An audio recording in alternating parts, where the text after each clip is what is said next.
Hello and welcome to Tuesday Tips for Life, where we discuss topics and concepts in order to identify practices and habits that will enhance our life. Today, we are talking about how to deal. We all deal with a lot of stuff, stress, anxiety, busyness, craziness, people, whatever. We deal with a lot of things, and a lot of times what we use the term deal with is us just getting through a situation. So really, we're going to talk about coping.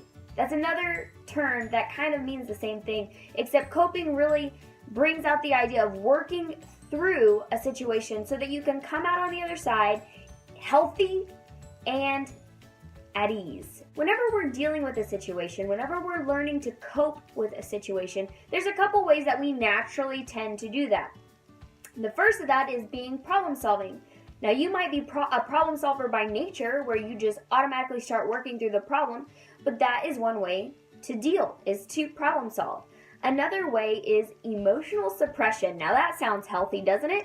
But we probably have all done it at some point or another. This is where you suppress all of those emotions and just act like you can keep pushing them down, but we all know eventually they come out at some point, and usually not a very good time. Another way to deal is through looking at a new perspective. This is by taking another stance, another look at the situation, and maybe looking at the bright side, or maybe it's looking at the worst case scenarios for a situation. Another way is through distraction. Now, this is maybe vegging out on Netflix, playing video games, just avoiding the problem, and sometimes it's avoiding that homework that you don't want to do, but you just avoid it and you get distracted. And finally, another way we cope is through avoidance. We just completely avoid the problem, the situation, the person, and act like it's gonna go away.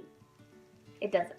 So those are kind of common ways that people cope with problems, but I'm gonna give you the ABCs of coping and how to cope and deal with a situation in a healthy way.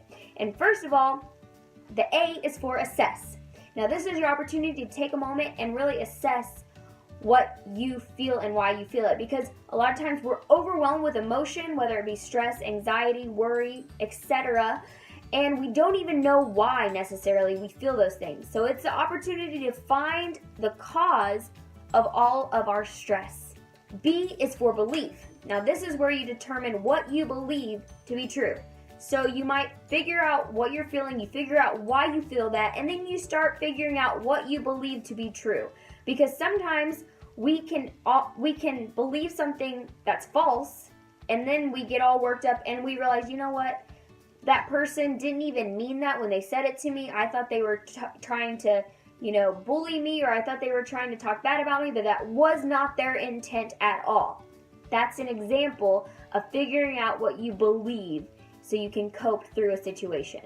And C stands for change. Now, this is the time whenever you have figured out what's causing these emotions, you figured out what you believe to be true, and then you change your perspective and you change your approach. You might be able to think of a situation you've gone through in the past, or you might be going through now, that this would help you out a lot on in coping and dealing with a situation.